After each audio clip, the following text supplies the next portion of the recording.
Pagkatapos niyang mag-sorry ng iyong syota nung nakaraang Sabado, siya'y nagpunta sa bahay ng pinagselosan mo. 7-Eleven, Quezon Province, yo, doon sila napadpad. Walang katao-tao doon, sabay pang maglakad kapag sila ay pumapasok sa school. Alam mo ba, nakakainis pagkahigpit ng holding hands nila.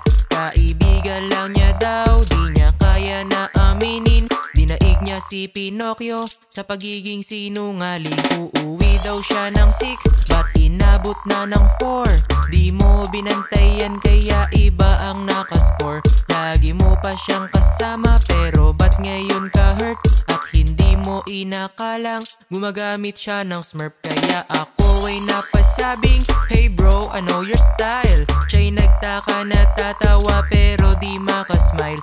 Tinanong niya ako, anoxic, wala ka di bang nakita? Sumagot siya, anoxic, wag mong sabihin sa kanya. Humaharot siya, humaharot siya. You know what? Talagang niloloko ka. Humaharot siya, humaharot siya. You know what?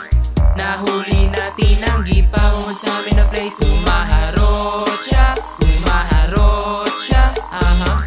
Talagang niloloko ka. Humaharot siya, humaharot siya. You know what? Nahuli na, tinanggi pa.